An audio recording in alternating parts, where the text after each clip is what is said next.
Dear students, a very warm welcome to all of you in my today's lecture of business communication. In today's lecture, we will discuss upon the topic types of business letters part 2। यानी कि आज के lecture में हम discuss करेंगे व्यावसायिक पत्रों के प्रकार भाग 2 को। जैसा कि हमने प्रीवियस लेक्चर में डिस्कस किया था कि सुविधा के दृष्टिकोण से हम पत्रों को 2 मुख्य भागों में विभक्त कर सकते हैं, जिसमें से पहले रहते हैं स्थिति व कार्य के आधार पर वर्गीकरण यानी कि classification on the basis of state and work, और सेकंड रहता है इसके अंदर उद्देश्य एवं प्रतिक्रिया के आधार पर वर्गीकरण यानी कि classification on the basis of objectives and reaction. तो प्रीवियस लेक्चर में हमने ए यानी कि स्थिति व कार्य के आधार पर वर्गीकरण इस टॉपिक को कवर अप किया था। आज के लेक्चर में हम कवर अप करेंगे उद्देश्य एवं प्रतिक्रिया के आधार पर वर्गीकरण। तो यहाँ हम बात करते हैं about the classification of business letters on the basis of objectives and reaction, यानी कि ऑब्जेक्टिव्स एंड रिएक्शन के आधार पर के बेस पर हम किस तरीके से बिजनेस लेटर्स को डिवाइड कर सकते हैं, क्लासिफाई कर सकते हैं। उद्देश्य और प्रतिक्रिया का अर्थ है कि आप पत्र किसे और क्यों लिख रहे हैं। इस आधार पर लिखे जाने वाले पत्रों को निम्नलिखित रूपों में विभक्त किया जा सकता है। तो कौन कौन से हैं इसके टाइप्स? पहला है इसके अंदर अनुकूल संवाद पत्र, इसे हम बोलते हैं गुड न्यूज़ लेटर। दूसरा है इसके अंदर प्रतिकूल संवाद पत्र, इसे बोलते हैं बैड न्यूज़ लेटर। तीसरा है प्रेरक पत्र, इसे बोलते हैं परसुएसिव लेटर। और चौथा है इसके अंदर अनुरोध पत्र, इसे हम रिक्वेस्ट लेटर का नाम देते हैं। तो इन चारों को हम 1 बाय 1 स्टडी कर लेते हैं। सबसे पहले हम बात करेंगे about the good news letters, यानी कि अनुकूल संवाद पत्र। क्या मतलब होता है इनका? जब हम किसी पत्र के माध्यम से कोई ऐसी सूचना भेजते हैं जिससे कि प्राप्तकर्ता प्रसन्न हो जाता है, अर्थात उस सूचना को वह अपने हित में सोचता है, तो ऐसे पत्र को अनुकूल संदेश पत्र या फिर गुड न्यूज़ लेटर कहा जाता है। अनुकूल सूचना पत्रों का उद्देश्य पाठक को कुछ आनंददायक या लाभदायक जानकारी प्रदान करना होता है। इस प्रकार के पत्र पाठक की अनुकूल प्रतिक्रिया प्राप्त करते हैं। यानी कि नाम से ही क्लियर हो रहा है, अनुकूल परिस्थितियों को ध्यान में रखते हुए आप पत्र को लिख रहे हैं या पत्राचार कर रहे हैं, गुड न्यूज़ भेजी जा रही है। तो जब हम गुड न्यूज़ को या अच्छी खबरें पत्र के माध्यम से प्रेषित करते हैं, तो ऐसे पत्र आपके गुड न्यूज़ लेटर्स में काउंट किए जाते हैं। यानी कि एक ऐसी सूचना आपके द्वारा भेजी जा रही है जिससे कि जो प्राप्त करता है वो प्रसन्न हो जाता है, उसको खुशी होती है इस सूचना को पढ़ने के बाद, और ये उसके हित की बात होती है, उसके इंटरेस्ट की बात होती है, उसमें उसका प्रॉफिट छुपा होता है और उसको कहीं ना कहीं इसका एडवांटेज मिल रहा होता है। तो ऐसे पत्रों को हम अनुकूल संवाद पत्र या गुड न्यूज़ लेटर का नाम देते हैं। एक तरीके से जब ऐसे लेटर्स को जो रिसीवर है, प्राप्त करता है, जब पढ़ता है तो उसको एक अंदर से ही खुशी होती है और उसकी एक अनुकूल प्रतिक्रिया सामने आती है। इसी वजह से इनको अनुकूल संवाद पत्र का नाम दिया गया है।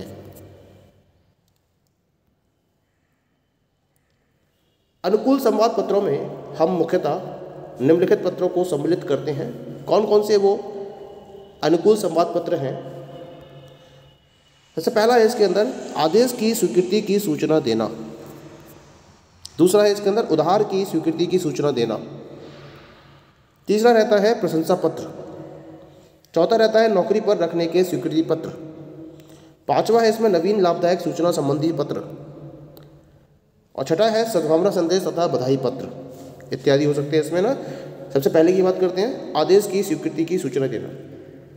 आपने कोई ऑर्डर दिया किसी को परचेजिंग के रिगार्डिंग, एक व्यापारी ने दूसरे व्यापारी को कुछ सामान या वस्तुओं को खरीदने का ऑर्डर दिया।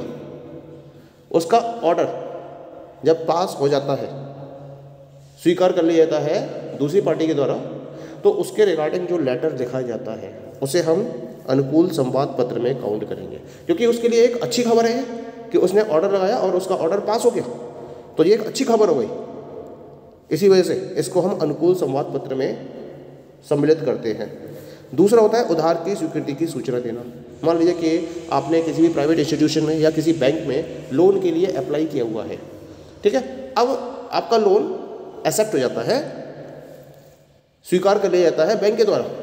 तो जब बैंक के द्वारा स्वीकार कर लिया जाएगा तो उसके रेफरेंस में बैंक क्या करेगी, आपको एक लेटर लिखेगी और उस पत्र के माध्यम से आपको बताएगी कि आपका जो उधार है उसकी स्वीकृति ले ली गई है, उसकी स्वीकृति बैंक की तरफ से दे दी गई है और आपको उधार मिल जाएगा। तो ये क्या होगा, ये भी आपके लिए एक अनुकूल प्रतिक्रिया व्यक्त करने वाला पत्र है। इसी वजह से इसको अनुकूल संवाद पत्र में हम शामिल करेंगे। तीसरा होता है इसके अंदर प्रशंसा पत्र। प्रशंसा पत्र क्या होता है, जब आप किसी की प्रशंसा में, किसी की तारीफ में कोई पत्र लिखते हो तो वो प्रशंसा पत्र कहलाता है। स्वाभाविक है, जब किसी की तारीफ में आप कोई शब्द लिखोगे तो उसकी अनुकूल प्रतिक्रिया ही आएगी। इसी वजह से इसको अनुकूल संवाद पत्र में शामिल किया जाता है। चौथा है नौकरी पर रखने के स्वीकृति पत्र। आपने अप्लाई कर रखा है किसी भी ऑर्गेनाइजेशन में नौकरी के लिए, आपने अपना आवेदन पत्र देते रखा है। अब आपका जो आवेदन पत्र है वो स्वीकार हो जाता है और आपको नौकरी के लिए बुला लिया जाता है। तो उसके रेफरेंस में जो ऑर्गेनाइजेशन है वो आपको एक लेटर लिखेगी कि आपने जो जॉब के लिए एप्लीकेशन फाइल की थी ऑर्गेनाइजेशन में, उसको एक्सेप्ट कर लिया गया है और आप इस तारीख से नौकरी पर आ सकते हैं। तो ये भी क्या हुआ, ये भी एक अनुकूल प्रतिक्रिया प्रदान करेगा। जो प्राप्त करता है उसकी अनुकूल प्रतिक्रिया सामने आएगी। तो इसी वजह से इसको भी हम अनुकूल संवाद पत्र में रखते हैं। अगला है इसके अंदर नवीन लाभदायक सूचना संबंधी पत्र। आपको प्रॉफिट हुआ अपने ऑर्गेनाइजेशन से, कोई नया एक न्यू प्रॉफिट आपको जनरेट हो रहा है और उसके रिगार्डिंग एक इन्फॉर्मेशन भेजी जा रही है आपको पत्र के माध्यम से आपके मैनेजर के द्वारा। तो ये भी क्या होगा, इसमें भी आपकी अनुकूल स्वीकृति आएगी, एक अनुकूल संवेदना सामने आएगी। तो इसको भी हम अनुकूल संवाद पत्र में शामिल करेंगे। और अंतिम रहता है इसके अंदर सद्भावना संदेश तथा बधाई पत्र। जब आप किसी को भी बधाई संदेश भेज रहे हैं, सद्भावना संदेश भेज रहे हैं, तो भी तो उसकी अनुकूल प्रतिक्रिया आएगी।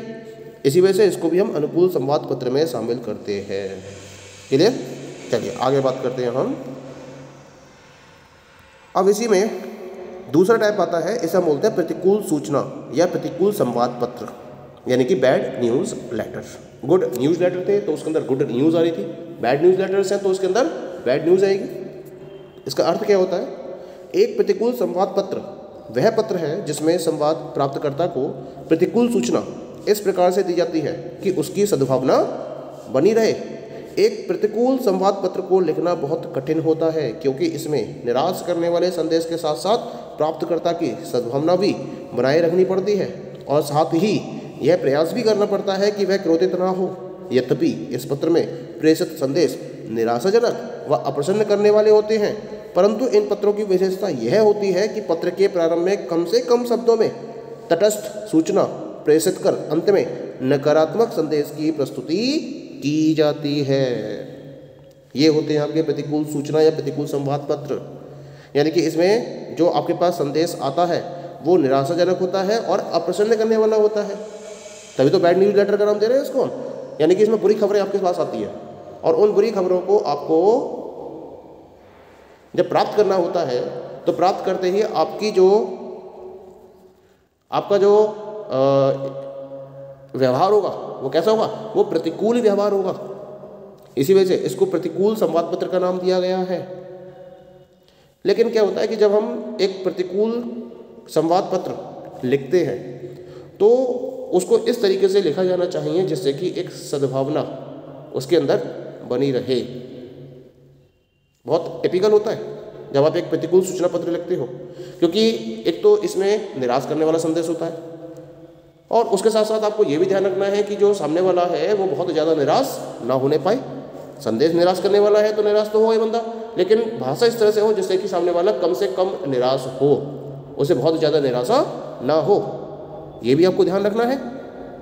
तो इसी वजह से क्या करा जाता है, इसमें आप शुरुआत में जब पत्र की शुरुआत करते हो तो जो तटस्थ सूचना है, जो इन्फॉर्मेशन है, उसकी अवेलेबिलिटी कराते हो और फिर जो नेगेटिव मैसेज है उसको बाद में या अंत में प्रस्तुत किया जाता है। तो ये तरीका होता है प्रतिकूल सूचना पत्र को लिखने का। अब क्योंकि इसके अंदर प्रतिकूल सूचना उपलब्ध कराई जाती है इस पत्र के माध्यम से, इसी वजह से इसको हम प्रतिकूल सूचना या प्रतिकूल संवाद पत्र का नाम देते हैं। क्लियर हो गया यहाँ तक? आगे बात करते हैं हम। एक प्रतिकूल संवाद वाले पत्र का मुख्य उद्देश्य क्या होता है कि प्रतिकूल तथ्यों को इस तरह से प्रस्तुत किया जाए कि संवाद प्राप्तकर्ता आपको न्यायशील और तर्कशील समझे, जहां तक संभव हो सके वह संस्था का मित्र बना रहे। जब एक प्रतिकूल पत्र लिखा जा रहा है तो उसमें आप जो प्रतिकूल तथ्य प्रस्तुत कर रहे हो, प्रतिकूल आंकड़े जो प्रस्तुत कर रहे हो, वो इस तरीके से प्रस्तुत किए जाने चाहिए जिससे कि जो प्राप्तकर्ता है वो ये समझ जाए कि हाँ भाई, जो वो कह रहा है वो ठीक ही कह रहा है, जजमेंटल वे में कह रहा है, लॉजिकल वे में कह रहा है, और इसको कंसीडर किया जाना चाहिए। यानी कि निराश तो होगा वो, लेकिन निराश होने के साथ साथ उसको वो बात एक्सेप्ट करनी आनी चाहिए। ये तब होगा जब आप पत्र के अंदर भाषा का सही तरीके से इस्तेमाल करेंगे, प्रयोग करेंगे, और कोशिश ये होनी चाहिए कि वो संस्था का मित्र बना रहे। भले ही आप उसके साथ में प्रतिकूल संवाद पत्र को प्रेषित कर रहे हैं, लेकिन भाषा का प्रयोग इस तरह से होना चाहिए जिससे कि संस्था का मित्र वो बना रहे। अब हम बात करेंगे कि प्रतिकूल संवाद वाले पत्र में कौन कौन से विषय शामिल किए जा सकते हैं। तो इसमें शामिल किए जाने वाले विषयों में सबसे पहला है ऋण देने से इनकार संबंधी पत्र। आपने लोन के लिए अप्लाई करा या किसी ने आपसे उधार माल के लिए अप्लाई किया और आपने उसके लिए मना कर दिया, तो ये बैड न्यूज़ लेटर हो गया। ऐसे ही दूसरा होता है इसके अंदर उपभोक्ता के लिए अलाभकारी नीतियों की घोषणा, यानी कि अनप्रॉफिटेबल, आपने अपने जो कंज्यूमर्स हैं उनके लिए अनप्रॉफिटेबल पॉलिसीज़ का डिक्लेरेशन किया। ऐसी आपने नीतियाँ बनाई जो कंज्यूमर्स के लिए बहुत ज़्यादा लाभकारी नहीं है। तो यहाँ आपको अपने जो कंज्यूमर्स हैं, उपभोक्ता हैं, उनको बैड न्यूज़ लेटर तो लिखना पड़ेगा, लेकिन उसमें भाषा बहुत संयत रखनी होगी। तीसरा रहता है इसके अंदर अस्वीकृति पत्र, निरसन पत्र या समायोजन पत्र। किसी भी चीज़ के रिगार्डिंग आप अपनी एक्सेप्टेंस नहीं दे रहे हैं या उसको रिजेक्ट कर रहे हैं या उसका समायोजन कर रहे हैं, तो उससे संबंधित जितने भी पत्र हैं वो आपके प्रतिकूल संवाद पत्र में ही शामिल किए जाएंगे, सम्मिलित किए जाएंगे। इसके साथ साथ प्रदर्शन का नकारात्मक मूल्यांकन व अनुशासनात्मक विज्ञप्तियाँ, यानी कि आपने अपने एम्प्लॉइज़ के वर्क को इवेल्युएट किया, उनका मूल्यांकन किया कि क्या क्या किस तरह से उन्होंने काम किया है, और मूल्यांकन कैसा रहा है, नकारात्मक, तो आप अपने एम्प्लॉइज़ को बताओगे कि उनका जो मूल्यांकन है वो नकारात्मक है, यानी कि वो ऑर्गेनाइजेशन के लिए प्रॉपर्ली कंट्रीब्यूशन नहीं दे पा रहे हैं और उन्हें क्या क्या सुधार करने चाहिए इसके बारे में भी आप बताते हैं। तो एक तरीके से प्रतिकूल संवाद पत्र हो गए।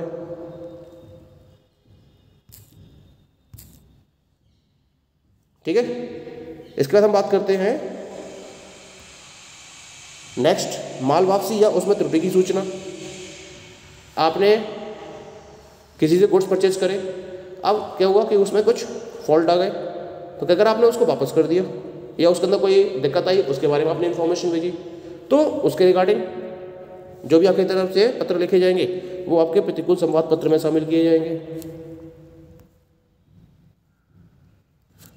अब हम बात करेंगे तीसरे टाइप की, और तीसरा होता है प्रेरक पत्र, या ऐसा हम बोलते हैं परसुएसिव लेटर्स।